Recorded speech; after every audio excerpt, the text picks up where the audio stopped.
course. Looks like there's quite a bit of liquor, so it must do. What kind of cocktail do you like? Oh, hey, let me get those. It's okay. That's cool, I got it. Thanks. Yeah, thank you. So, you girls at the university? Yeah. Most of the people in here are. You're kind of out of the usual age range, no? Yeah, well, yeah, I'm not a student. You don't say. I did go to university. In Washington, late 60s. Washington? What are you doing out here? Traveling. So, you girls in a sorority? Yeah? Which one? Why do you want to know? Just making conversation. We're in Chi Omega. Nice. Listen, we were just heading home. We were? It was nice to meet you. You girls want to stick around? I'm buying. No, that's fine. Thanks again.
Margaret?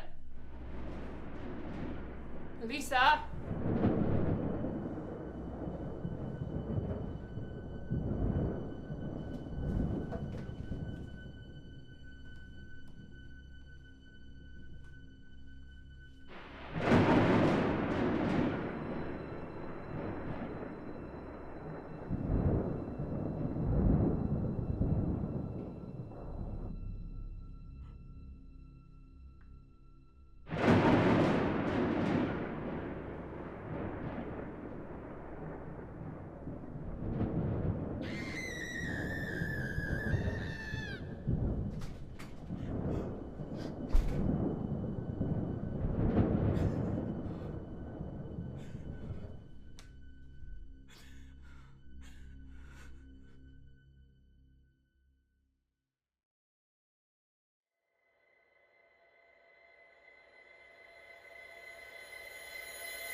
got? Female. I think she's about 16 or 17. Christ.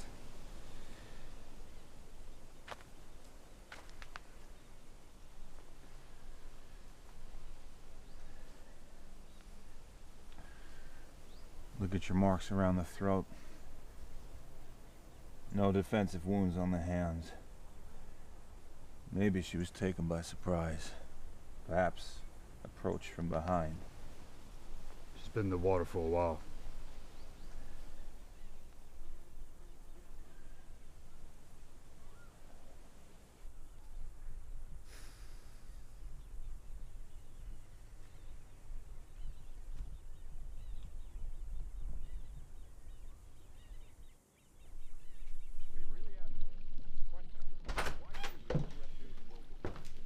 Hey. Hey, honey.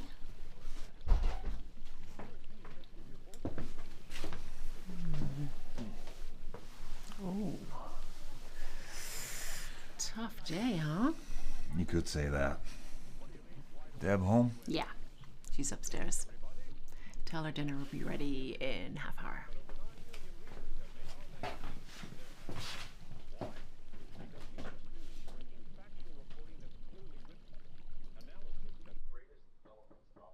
Yeah? Hey, Dad. Hey, how's school today? You know, the usual. A main course of government propaganda with a side of condescension. You don't say things like that to your teachers, do you? No. I toe the line like a good girl. Thank you.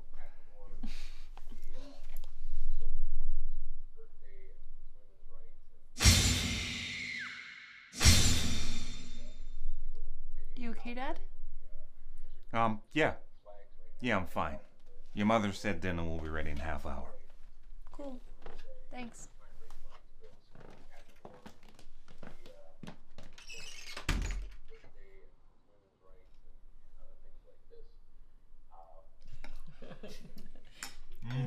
What's that? Shogo. What? Did you make this from the box again? How do you know? Because it's really good. It's better Very than your cheeky. other Don't one. be so cheesy. Better than my other one? Mm-hmm.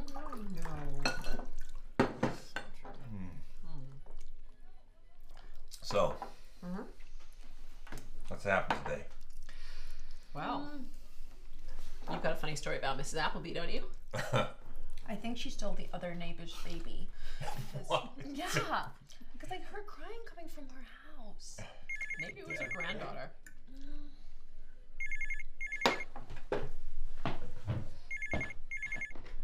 Hello? It's Tom. Sorry to bother you at home, but you need to hear this. What is it? We found 3 more 3 more? bodies in the Green River.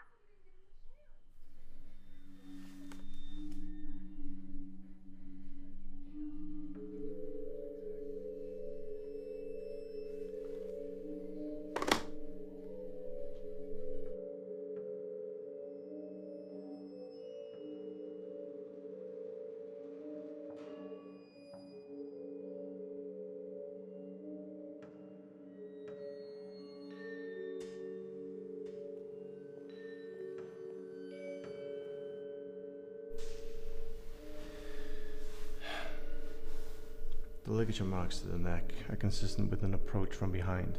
All the victims share the same features, ligature marks. No defensive wounds to the hands or arms, all had recently had sex. Both the missing women were as prostitutes. They were last seen at the SeaTac strip near the airport. Looks like we have a serial killer on our hands. This isn't random opportunism. If all the victims share the same profession, the killer's cruising prostitutes. These women came with him willingly. He may well be a regular down on the strip. Considering the lack of defensive marks and recent sexual activity, the women could have been killed post-coitus or even mid-coitus. Clear signs of sexual motivation. We've had calls in the press. This is going to be big news. You want to handle the briefing? Sure. Have you put any surveillance on the SeaTac strip? No. Not at this stage.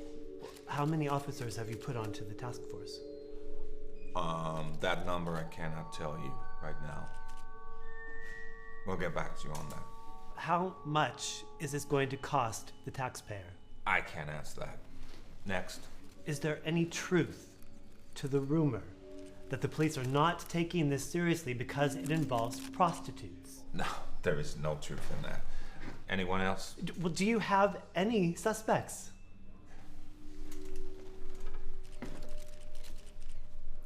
No. Are we done?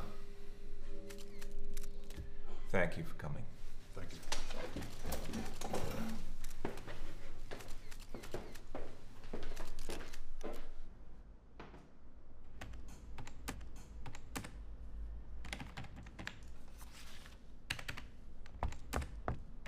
Yeah. Detective Richards? Yes. I'm Bob Keller. I work with the FBI Behavioral Science Unit. Come in.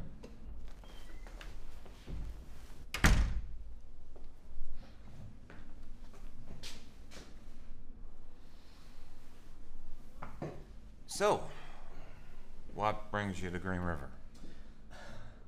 I saw the press conference. I thought maybe I could help. Can it help me improve my public relations skills? You know what we do at the Behavioral Science Unit, Detective Richards? I'm vaguely familiar. Call me David. Okay, David.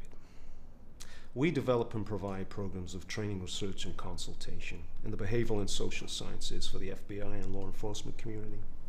If you don't catch this killer quick, dealing with the press isn't going to get any easier. Well, I've set up a task force led by myself and Detective Tom Johnson. We've had confirmation all of the victims frequented an area known for prostitution. It's likely the killer is a regular visitor there, so we're staking it out, as well as the Green River itself. But it may make it easier to identify the killer's habits if we formed a psychological profile. And that's something I can help you with. Sure.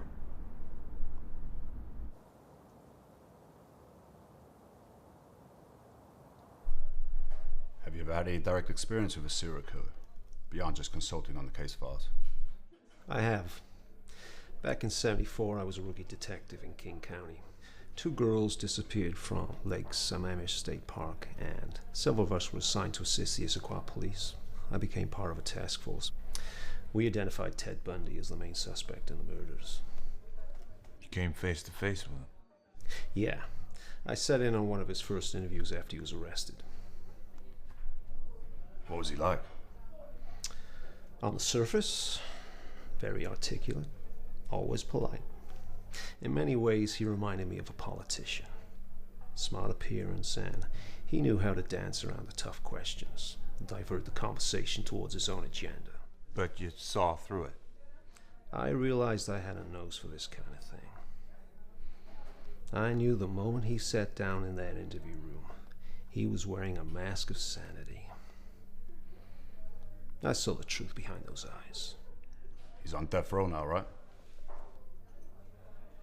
Yeah, actually I've interviewed him several times since he was convicted. There are lots of murders he hasn't confessed to and bodies which were never recovered. I think he'll only give up the information if he can get something out of it. Like a reprieve from execution. Ironically, for a man who dealt out so much death to others. He fears dying. So, what are your thoughts on this one, Bob? Can you help us build a profile? I'd say so. Obviously, the first determination is that these murders were very likely the work of one person. The same modus operandi was employed in each death, and body clusters often suggest that one individual is responsible. He has familiarity with the Green River and surrounding area. This suggests a local man. He was likely raised in a family with marital discord and physically and emotionally abused. Possibly even strict religious or puritanical morals imposed by one or both parents. I'd say he's currently between his mid-20s and mid-30s. Given that all the victims so far have worked in prostitution. We can assume that the killer has frequented the red light district for sexual encounters which didn't always end in murder. However, there will likely be self-loathing as a result of these encounters, and it may trigger his deep-seated hatred of women. Murderers who strangle often speak of an intimate connection they feel with the victim as they die. It's twisted to you and I, but this man may feel at his most alive when he's causing death. That's why I know he'll strike again. Every day he deals with the scars of childhood, poor relationships, and a generally unremarkable life. That buzz he gets from killing, he'll seek it out at every opportunity available to him.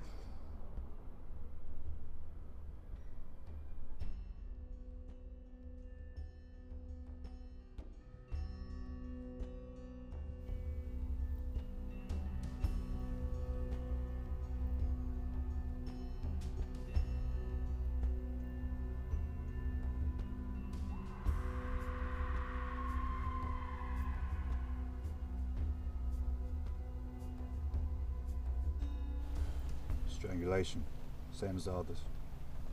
How old is she? I'd say she's in her 30s. They've all varied in age. It's clear that isn't a factor when selecting victims. I bet this one works the strip too. She's been posed very deliberately. There's fish in a wine bottle entwined with the body. They weren't placed by accident. He didn't do that with any of the other victims. Could be some kind of religious motive. That ties in with the strict religious parents you mentioned in the briefing, Bob. Could be. Could also be gameplay. How'd you mean? He watches the news like everybody else. He could be sending us a message or having a personal joke at our expense. She was stripped naked like the others, but they found her dress just a few yards down the riverbank. We bagged it and took it in. No sign of any other items so far. Is he getting sloppy? Maybe. Or like I said, he's taunting us. Catch me if you can, so to speak.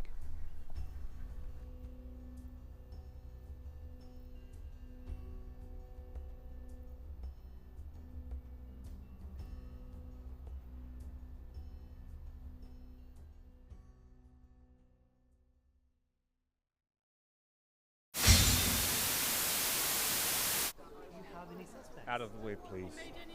No comment. Nothing to say at this stage. How many more are gonna die? Out of the way, please. Excuse me. Excuse me. In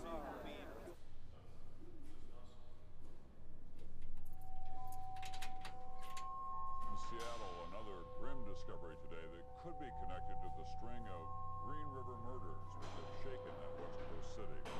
Explorer scouts today found a fourth skeleton in a wooded area outside of town where 3 other skeletons were discovered this weekend. Most of the victims have been young prostitutes. So, Sandra, how did you and Dave meet? We actually went to the same high school, but we didn't really meet there. I used to see her in the stands of the football games. I found it quite distracting. Pretty sure I missed a few catches because of her. You're right. Anyway, I worked after school at the local library. My mom worked there for years, so she got me a job. It was just around the corner from my house, so I'd go in every day after school, check out some books. I'd find pretty much any excuse to talk to her. About after 2 months, Dave had this huge stack of overdue books. I liked talking to him, so I didn't want to remind him. And then he realized on his own and brought in this big stack of books. And I told him I would get rid of the fees if he took me out to dinner, which he did. And here we are. What a great story. Are you married, Bob? I was. To Kathleen. She died a year ago. Cancer. Oh, God, I'm so sorry.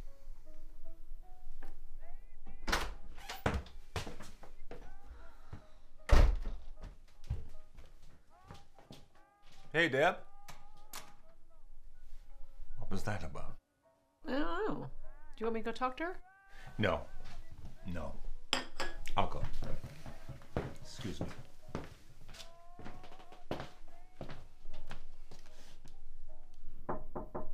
What? You okay? Not really. Have I done something wrong?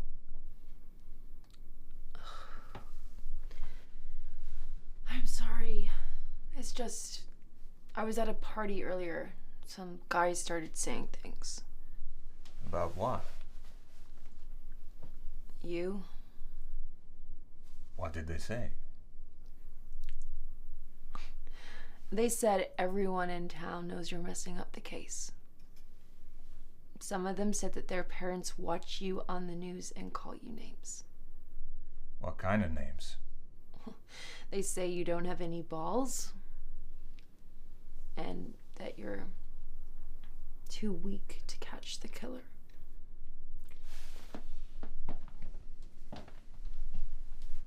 I'm sorry you had to hear that.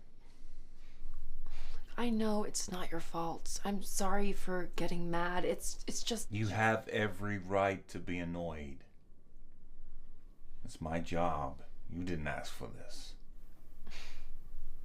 It's not just your job, though, is it, Dad? What do you mean? It's your life. You and your mother are my life. But we have to share you with all of the criminals in this little part of the world. They get more of your time than we do. I'm sorry, Deb. I'll try to make more time for us. Okay. Okay.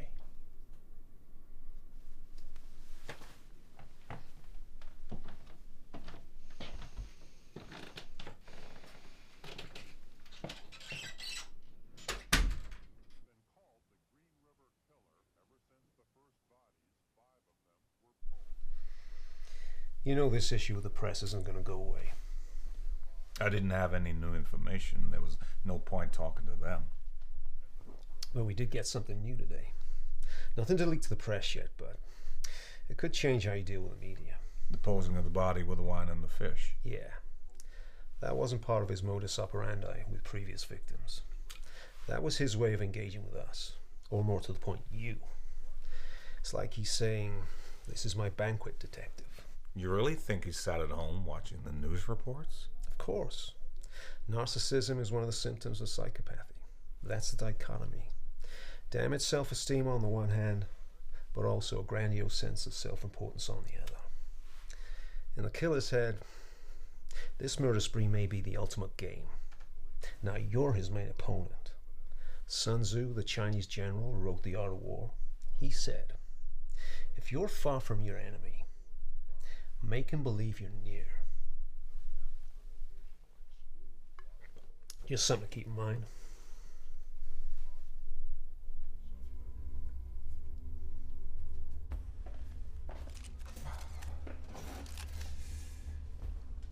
As you know, we've discovered another body. I won't be taking any questions today. I just came to say one thing. I want to talk directly to the killer.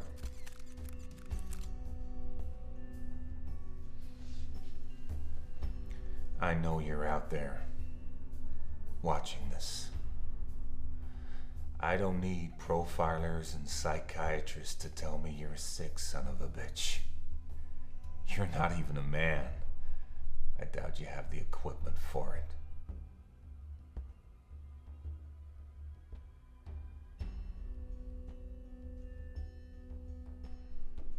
You are gutless, pathetic, and when your luck runs out, and make no mistake, it will,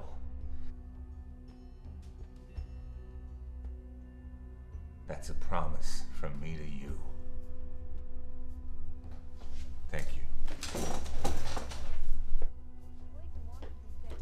Hey, Slugger. How was school today? Good. He made you this.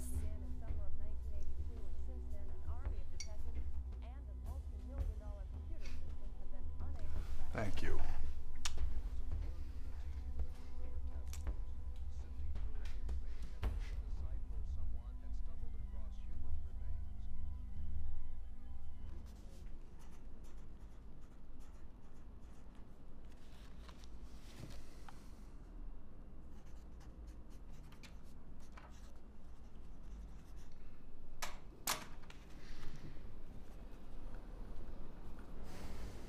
Your office forwarded this. You haven't been demoted to mailman already, have you, Tom? If we don't catch this prick soon, maybe I will be.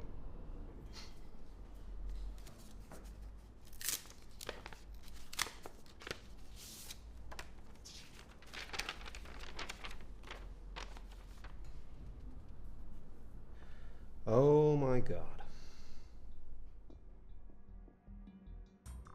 Dearest Bob, it has been the better part of 2 years since we've corresponded, and I must admit, I've missed it. I've followed with great interest the case of the Riverman, and see from the news reports that you are advising the task force. I recently saw a press conference with Detective Richards. Not the usual police officer, is he? He seems to be taking it quite personally. As you know, I have some experience in the Riverman's field of expertise. I believe I can help you. If you have the time to visit me, along with Detective Richards, please do. Time for me is running out. I would like to make use of what remains. Kind regards, your old friend, Theodore Bundy. David, your thoughts? Well, the key question is, could he actually help the investigation, or would he be leading us on some circle jerk for his own amusement? He has an agenda. He always does. What's his agenda here? To buy time? Yeah, I'd say so. Like he says in his letter, time is running out for him. He'll do everything he can to court favor with the authorities and gain reprieve from execution. What's it like, coming face to face with someone like that? Maybe you need to find out for yourself. At some point you're going to be face to face with the Green River Killer. After you meet Ted Bundy, evil will no longer be a mystery to you.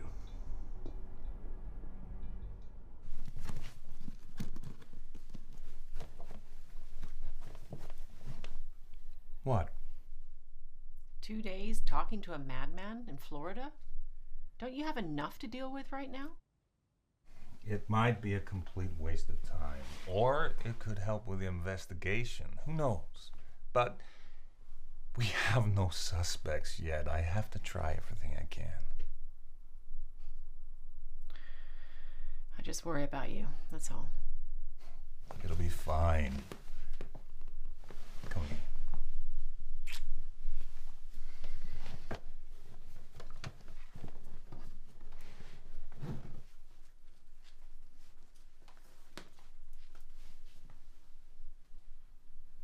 Where are you going? I've got a few errands to run. Well, you know you're looking after Adam tonight. How come? I've got a dinner with Amy and the girls. It's her birthday. I told you about this weeks ago. What's the matter? What's the matter? I've got something important to do. It's been playing on my mind all week. I need to take care of it tonight. Oh, come on, Gary. I had my plans first. If you have to leave the house, can't you take Adam with you?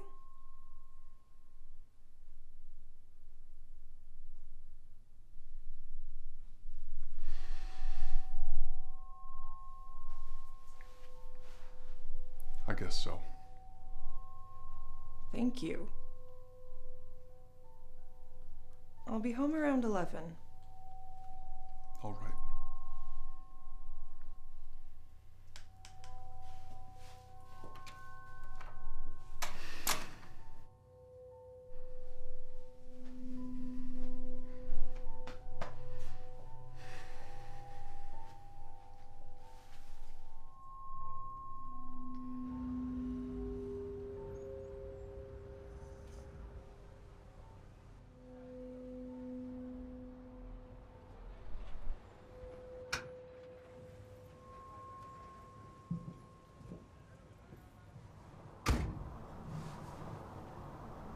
Dad, where are we going? I gotta pick up a friend of mine. Drop her off somewhere.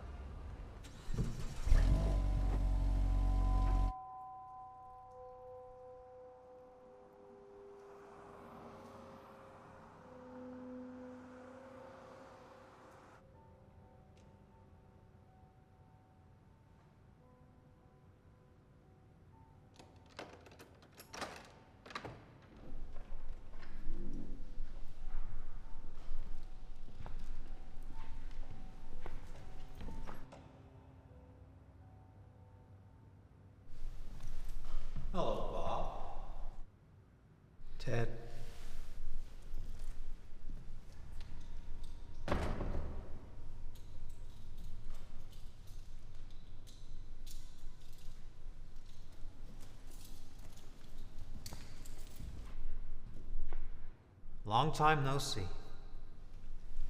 It's been a while. And this must be the famous Detective Richards.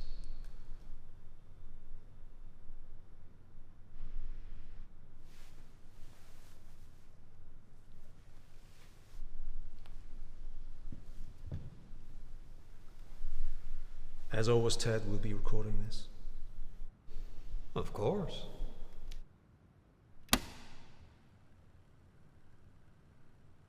It's the 2nd of September, approximately 9:30 p.m. at Florida State Prison. This is a tape-recorded interview with Bob Keller, David Richards, and Ted Bundy.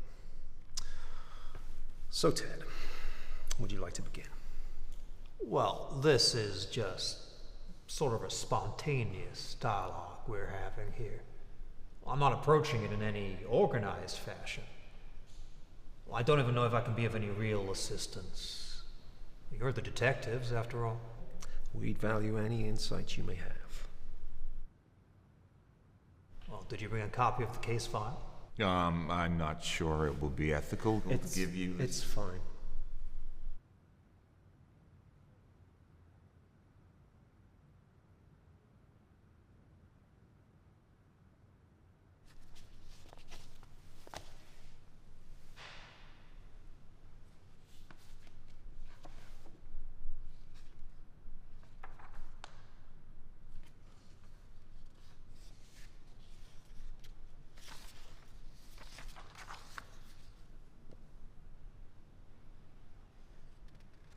The riverman enjoys easy prey. The victims? Yes. Prostitutes are low risk. Not many people will miss them. Who would you consider to be high-risk prey? Well, people who work normal jobs, have families, social circles. People who are noticed. You know, with all the slasher movies being made at the moment, you should stake out the car parks of the movie theaters. I am sure you'd find many serial killers of the future. People who go to those films to fuel their fantasies. When I was a kid, I just had the detective magazines. I don't think staking out thousands of movie theaters is practical, given the limited numbers of police we can assign to the case. Perhaps not. But you could stake out his old dump sites. You mean where he left the bodies? Yes. He'll return to them. He's going back to check out the scene and see the condition of the body after it's been there for a while for, well, whatever kick he might get out of that. Necrophilia? Look, what he's doing is not normal, so you can't apply normal standards to it. He might just drive by, see if the scene is being disturbed, if the body has been discovered. Well, if it hasn't, he might want to take it all in again.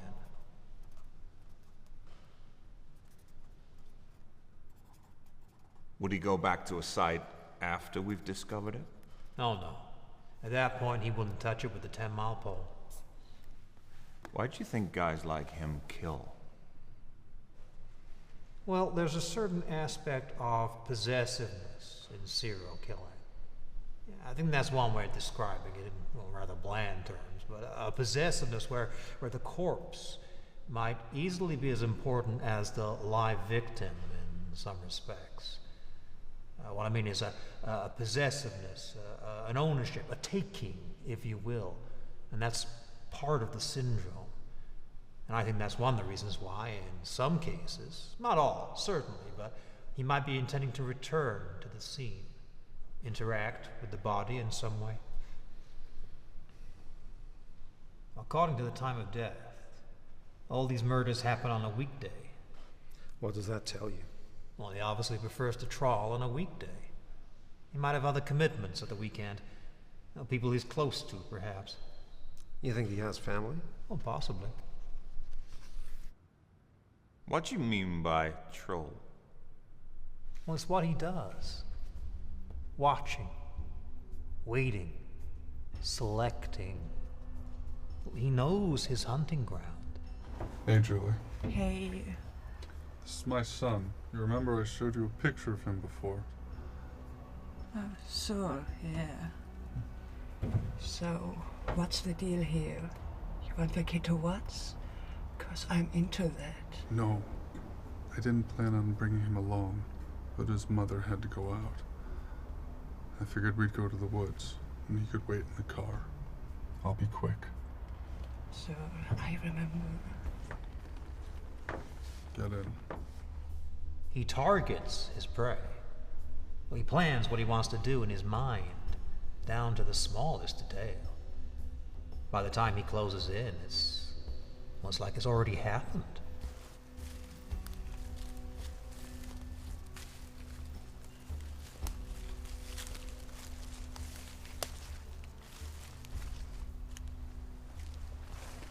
Okay. This is far enough. You got the money?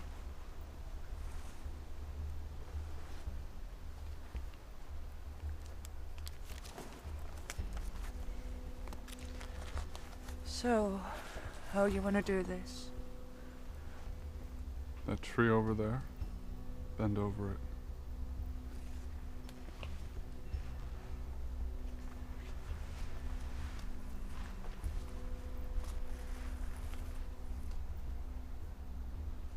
He's played it out in his mind so many times.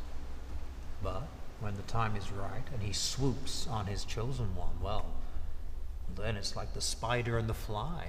Fantasy finally becomes reality. And speaking of fantasy, well, that's what normality is. What's normal for the spider, well, it can seem like chaos to the fly.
Did she get home okay? Yeah.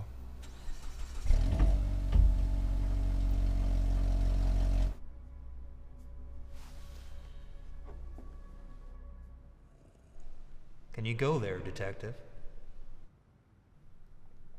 Where? Inside his mind. Think like he thinks. I'm not sure I can. Oh, you can. We all have that cold-blooded primal instinct within us. Whether you want to touch upon your own is, well, that's another story.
What is it? We found another body. Shit. I thought we had that guy staking out the Green River. We didn't find it there.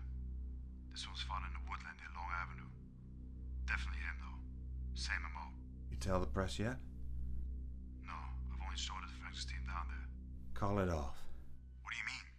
Tell the team to back off. Leave the site just as it was found. Don't tell the press.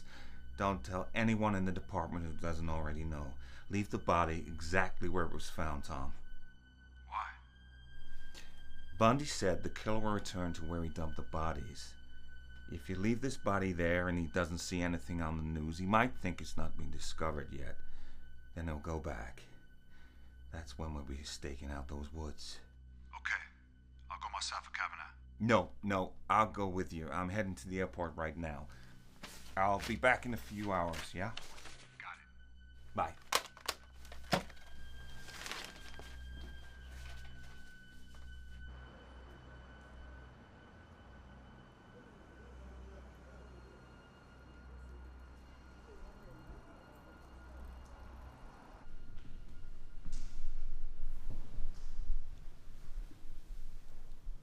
Flying solo today, Bob?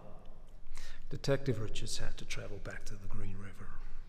Have they found another body?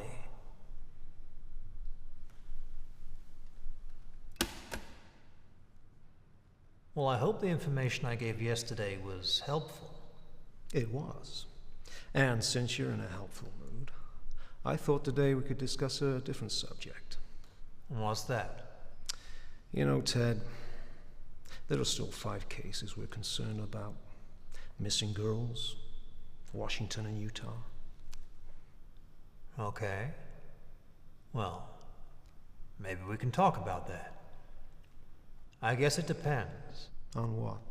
Well, did you speak to the Attorney General? I spoke to him last night. I told him you'd been receptive to our question. But truth be told, Ted, he knows there are a lot of families out there that need closure. But before we get down to that, has the Attorney General discussed in firm terms what the outcome of these conversations could be for me? He said any information you can provide which can give the families closure will be given the greatest consideration when discussions take place about the implementation of the death penalty. Okay. Well, good. Well, I'm sure you know, Bob. It all began in Washington State. That's where I was living, where I grew up as a kid and a young man, where those kinds of impulses, which ultimately led to the violent behavior, were born. Yeah. This is where I'm a little, the presence of the officer down here, well, it's a little unnerving. Some of this stuff I don't mind talking about because, well, he wouldn't know it from Adam, but, well, I can write it down or whisper it to you, whatever. Okay.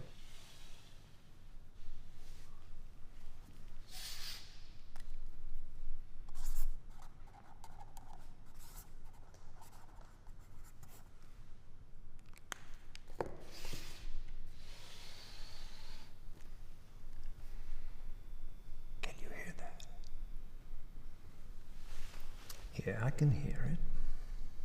I just wrote down the name, Joanne Dawkins. So, the Dawkins girl's head was severed and taken up the road about 25 to 50 yards, and then buried in a location about 10 yards west of the road on a rocky hillside in Washington. Did you hear that? Yeah. Lord knows what the little creatures up there did to it. What those animals would have done. Well, I can draw you a map to where you can find it if you like. Thank you. That will be helpful. But first, how did you encounter her? Oh, I was making my way up an alleyway with my briefcase, using crutches. And a young woman was walking down. I saw her walk around the north end of the block and into the alleyway. She stopped for a moment and then kept on walking down toward me. About halfway, I encountered her and asked if she'd help carry my briefcase, which she did. And we went back up the alleyway. Across the street, we turned right on the sidewalk outside the old fraternity house there. We rounded the corner on the left and headed north on 47. About halfway up the block, there used to be this old parking lot, which they'd made out of the burned out buildings there. So what happened when you rounded the corner? Oh, we went into the parking lot. When we reached my car, I knocked her unconscious with the crowbar. Where do you have that stashed? Hidden behind the rear wheel of the car. Did she see it? No. There were some handcuffs, along with the crowbar. I handcuffed her, put her in the passenger side of the car, and drove away.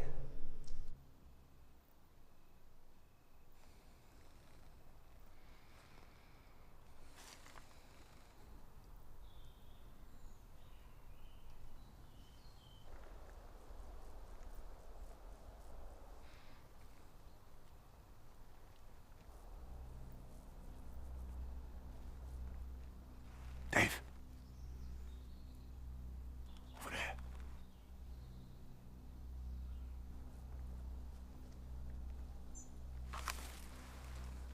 Wait.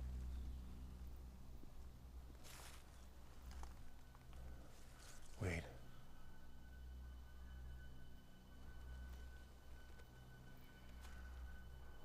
Let's go. Don't fucking move!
The fucking gun down now! Now put your hands on your head and back away! Freeze!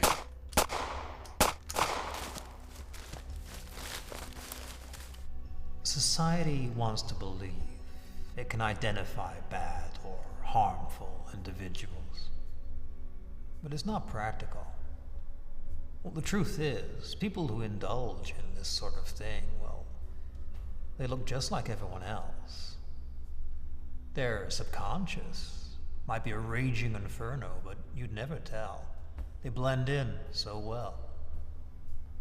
This is what it comes down to, Bob. We serial killers. We're your sons, your husbands. We're everywhere. And there will be more of your children dead tomorrow.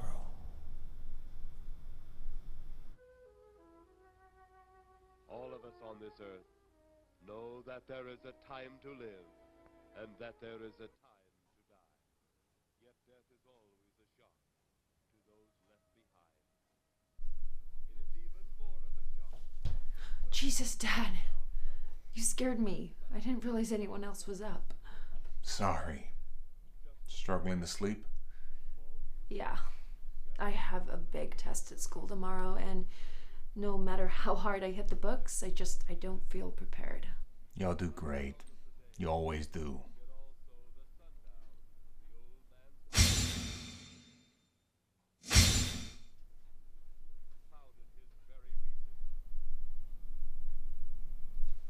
Hey, take a seat.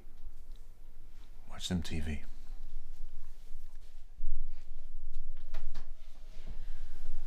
The saddened group left the graveside.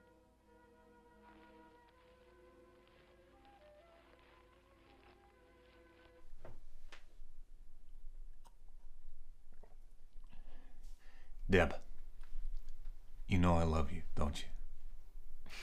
Sure, Dad. I know. I love you too. I'm very proud of you, you know that, right? You got some whiskey in that cup?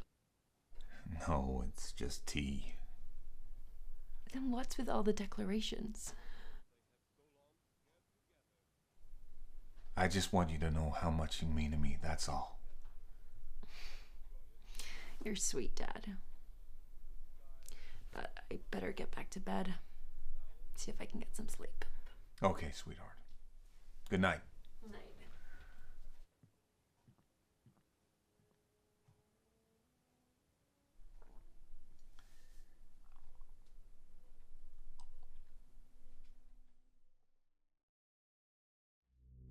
Where were you on June 17th? I had to take my truck to the shop. Have you ever cruised the SeaTac Strip? I'm not familiar with that place. His name is Gary Ridgway. He was picked up for attempting to solicit an undercover police officer posing as a prostitute in May. Tom got a hunch and ran his record. He was accused of choking a prostitute in 1980 near the SeaTac Strip. At the time, he pleaded self-defense after claiming the woman bit him and he got released. One of our officers stopped and questioned Ridgway last year while he was in his truck with a prostitute. They also approached this guy in connection with the kidnapping of Marie Olson. Ridgway was questioned, but not enough evidence to make an arrest. Has anyone questioned the sex workers on the strip? Several prostitutes saw a man matching Ridgway's description regularly cruising the strip in the past 2 years. Now he works at that factory down in Bellevue, painting trucks, so he would pass that strip almost daily on his way to and from work. Sarah Edgar. I've never heard of her. So what's your next move? I think we should get him to take a polygraph test. You know those things can't be considered 100% accurate. Yeah, I know, but I need something more than circumstantial if I'm gonna convince the chief there's a case to be made here. Do you think he's the killer? Something in my gut tells me he is. Then do what you have to do.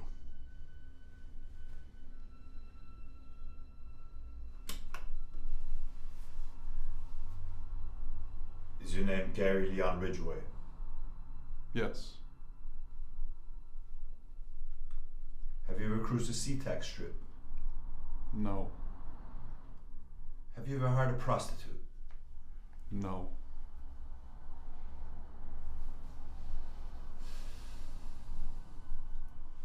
Did you know Julie Kokova?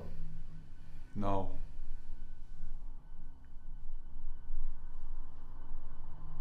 Did you kill her?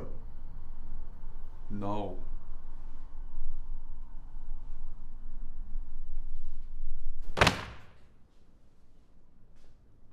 He passed. He fucking passed. Ridgway. Yeah. You know we got nothing on this guy now.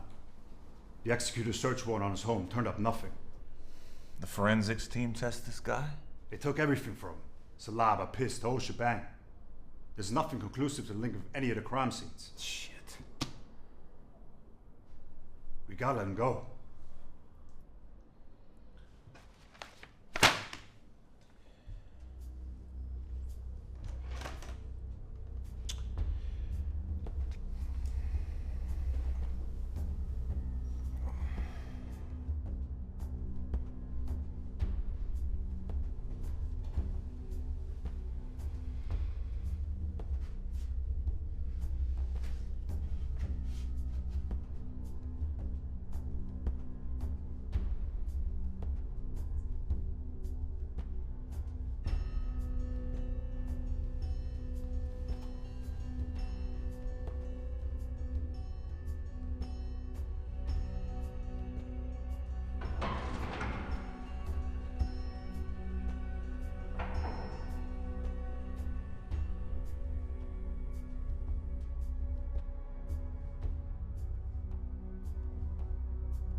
46 bodies found since 1982. There have been several suspects, but a case can be made against any of them. $15 million of public funds spent. As of today, the Green River Task Force will be dismantled. We simply can't continue spending this kind of money and allocating this much manpower to an investigation which has yielded no results. I know you're expecting this, and I hope you accept it. It's over, Dave. Respectfully, sir, it'll never be over. A sad and ugly chapter will end tomorrow morning as notorious serial killer Ted Bundy is set to die in Florida's electric chair. Officially, Bundy's execution will be for the kidnap and murder of 12-year-old Caroline Keach, but he was also found guilty of 2 additional 1978 slayings and is suspected in 20 to 40 other homicides, at least 23 which he has confessed to law enforcement officials in the past few years. Faced with execution after nearly a decade of court appeals, Bundy has attempted to trade confessions for time to give lawmen details of all the murders. The Florida governor refused to make such a trade. Bundy is scheduled to be executed at 7 a.m.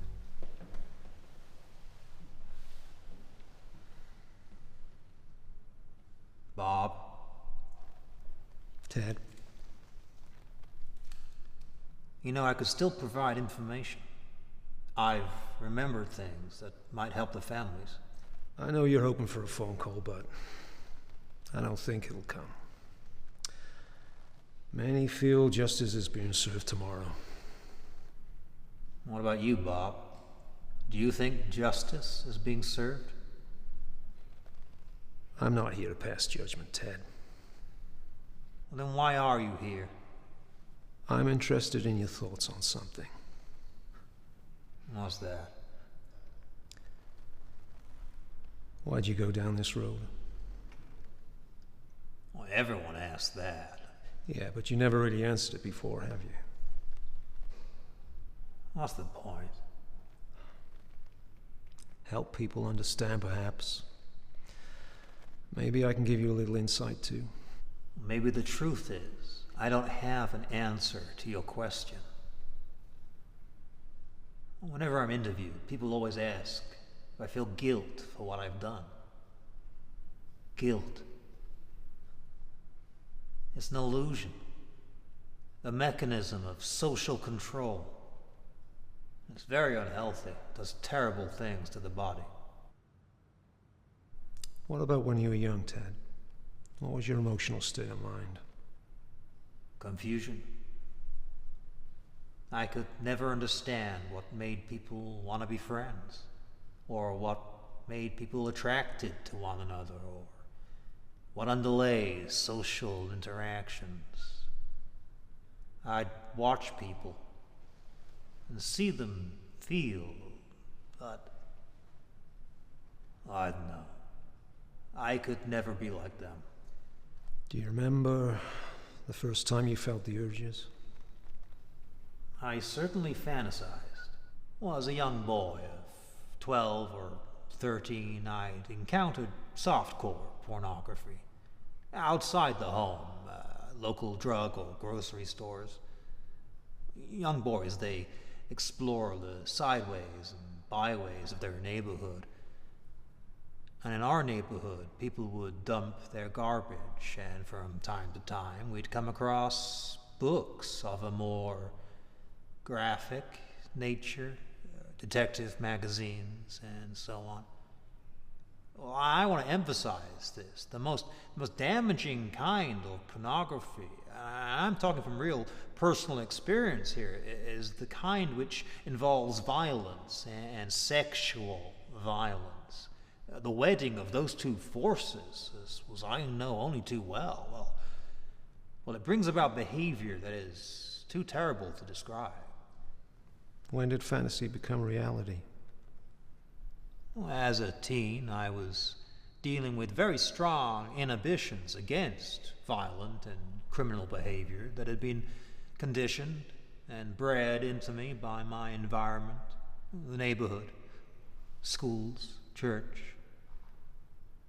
It's a very difficult thing to describe. The sensation of reaching a point where I knew I couldn't control it anymore. The barriers I had learned as a child were not enough to hold me back from seeking out and harming somebody. How did you feel the first time you committed a murder? Even all these years later, it's difficult to talk about. Reliving it through talking is, well, difficult to say the least, but I want you to understand what happened. It was like coming out of some horrible trance or dream. Well, I can only liken it to being possessed by something so awful and alien, and then the next morning waking up and remembering what happened and realizing that, well, in the eyes of the law and certainly in the eyes of God, you're responsible. Possession is an interesting word. What I did, it was like possessing them physically, as one might possess a potted plant, or a painting, or a horse, owning, as it were, this person, and then taking ownership of the remains.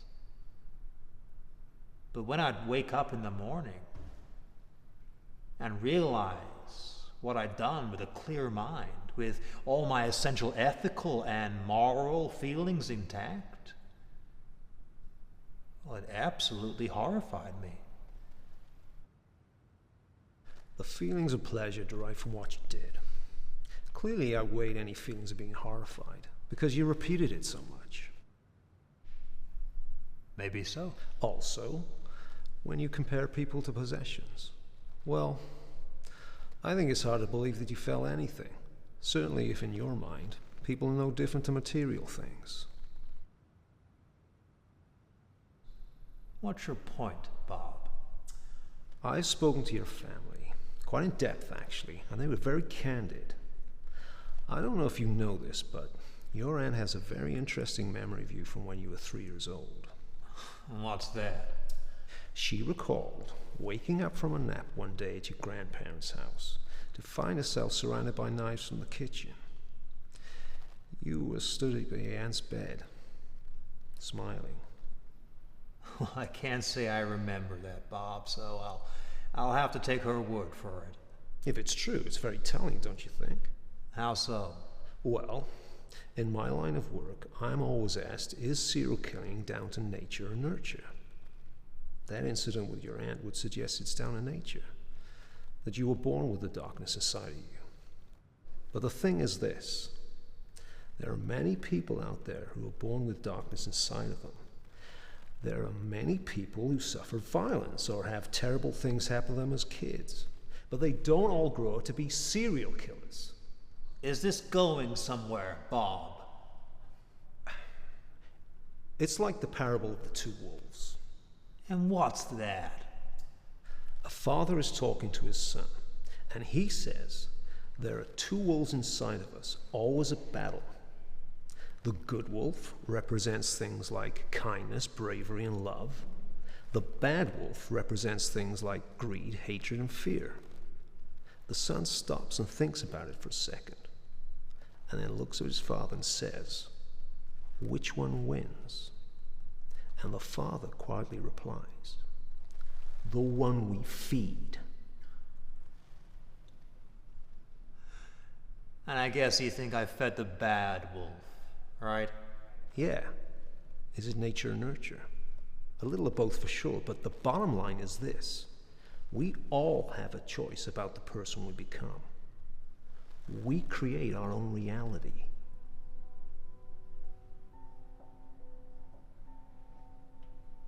Ted Bundy, the notorious serial killer, died today in the electric chair after a night of weeping and praying.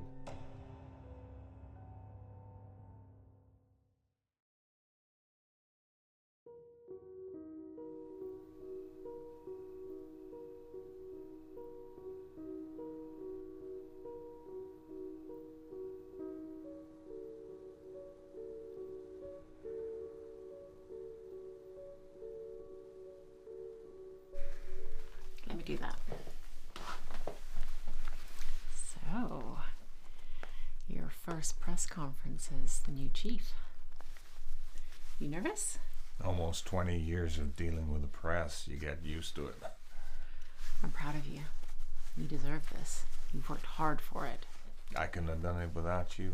Oh, behind every great man is a great woman. I know it's a cliche, but it's true. We're a team.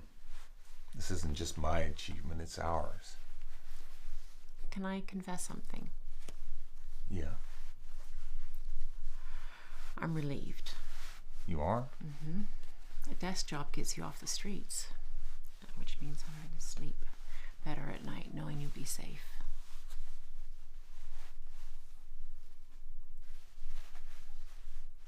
What's wrong?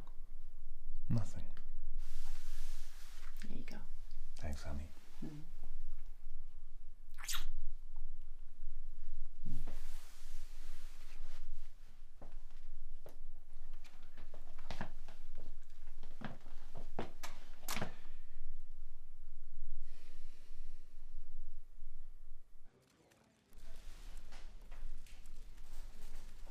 You've faced much criticism over the years for your failure to apprehend the Green River Killer. How do you think the victims' families might feel watching your career go from strength to strength while the person who murdered their daughters is still at large? Yes. I've spent almost 2 decades haunted by this. My career has progressed, yes, but it hasn't stopped the nightmares. My arrest and conviction rate is the highest on the force, but there is not a day goes by when I don't think about the one that got away and all the pain he caused.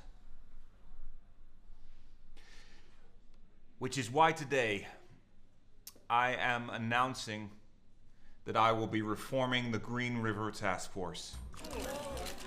Considerable resources will be diverted to resuming the investigation, and I will be personally overseeing it. I want the victims' families to know one thing. I will not rest until the killer is behind bars.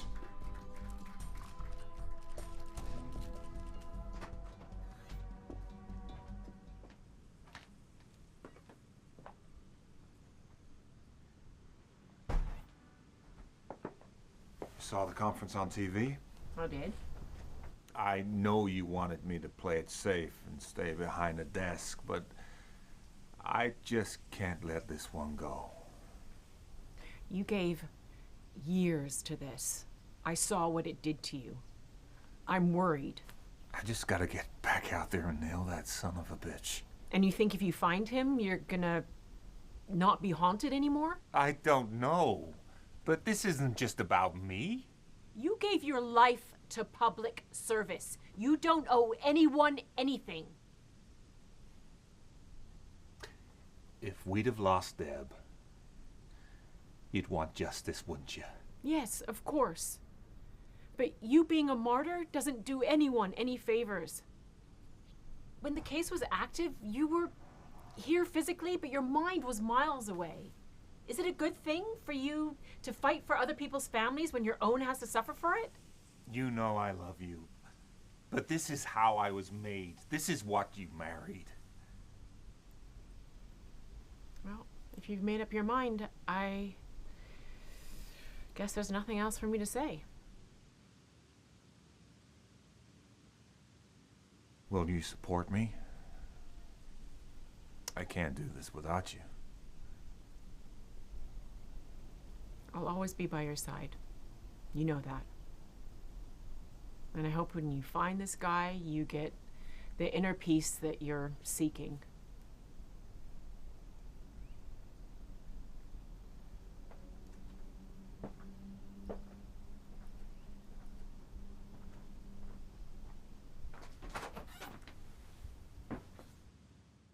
One of the victims, Marsha Intala, the one who was posed with the fish in the wine. Yeah. She was stripped naked like the others, but there was a dress found nearby which was identified as hers. There was a semen sample taken from the dress. We also recovered semen from several other victims.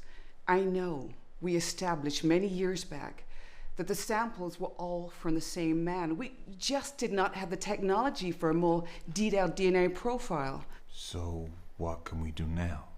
Our advances mean that the sample from the discarded dress will stand strong against the suspects we have on our database.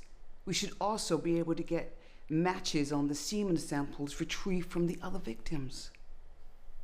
Okay. Let's get it done.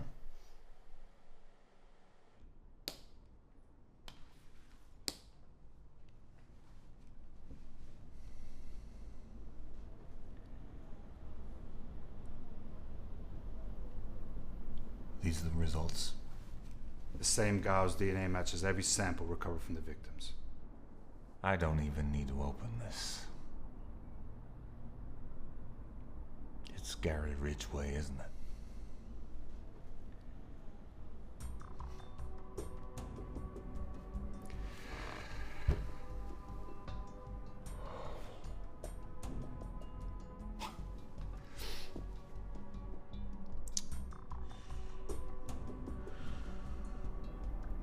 Let's go get him.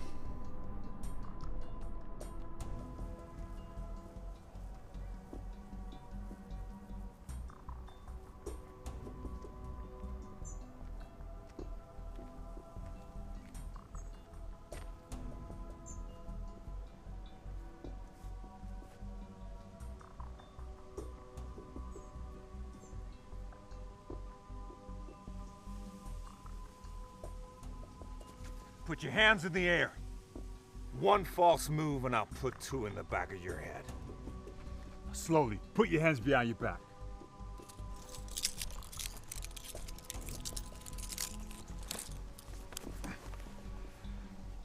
Gotcha, asshole.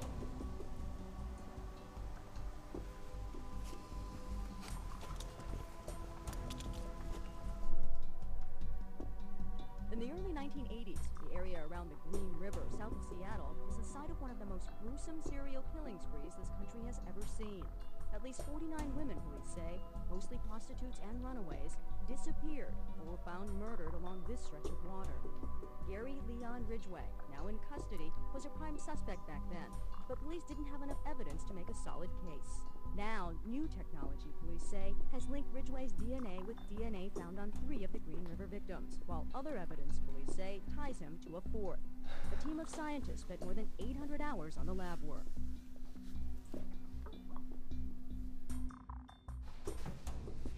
They got you chained up pretty good there, don't they?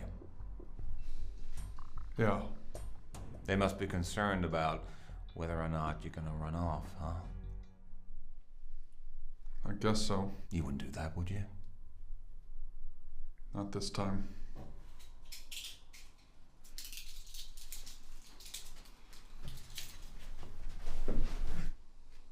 Give us a minute, will you, Tom? Sure.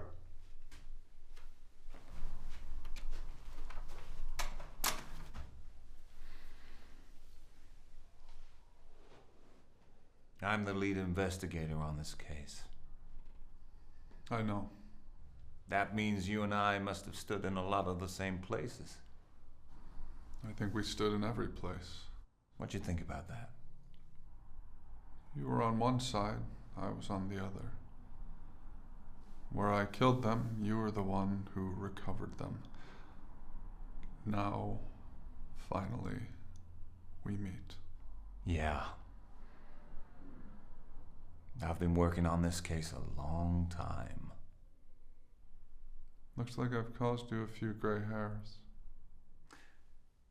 So, Gary, you've been pretty forthcoming so far, but do I know everything there is to know? Yeah, I'm not holding anything back. Can you really look me in the eye and tell me you're not holding anything back?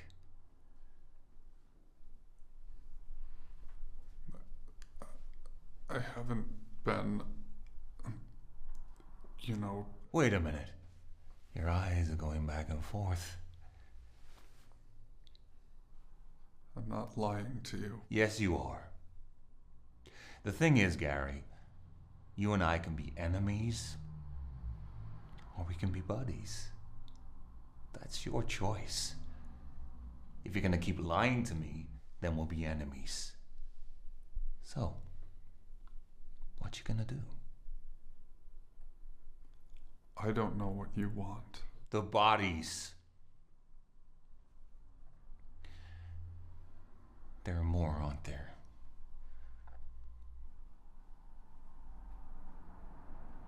Yes.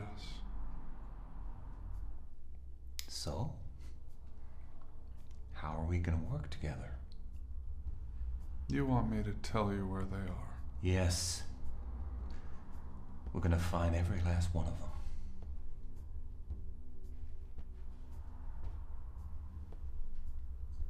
All right. My memory is hazy, but I'll try. Yes, you will.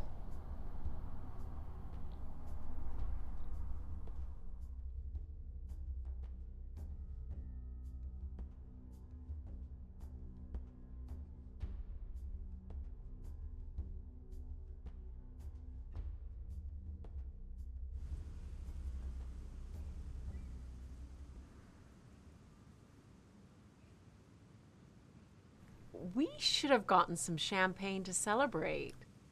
It's all right. I'm just happy to be here with you both. How do you feel, Dad? Relieved. But the hardest part of it all? The memories. You'll get some closure now that you've caught the guy. Yeah, Dad. Look, it's finally over.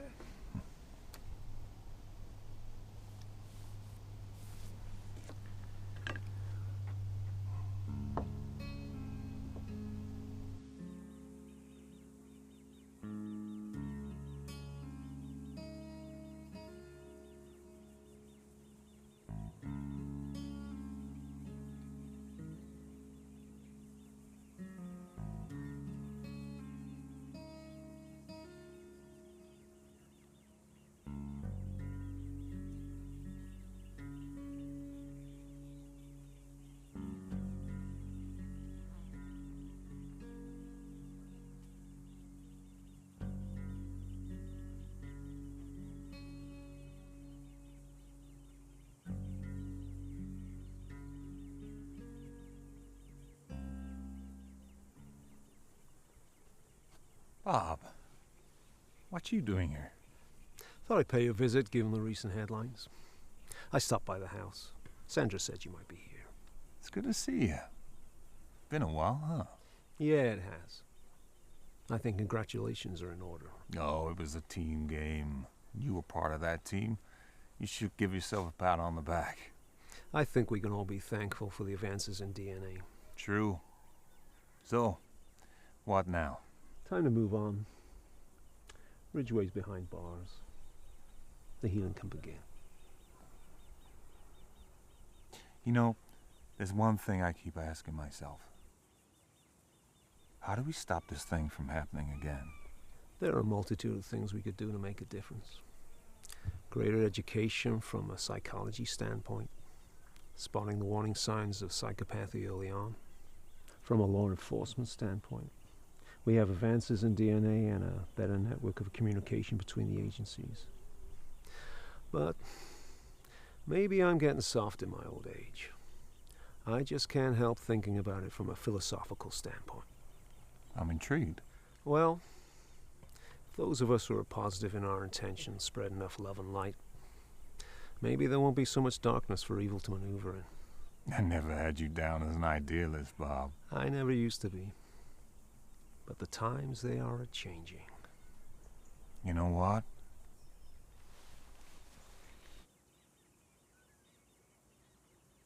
I think you're right.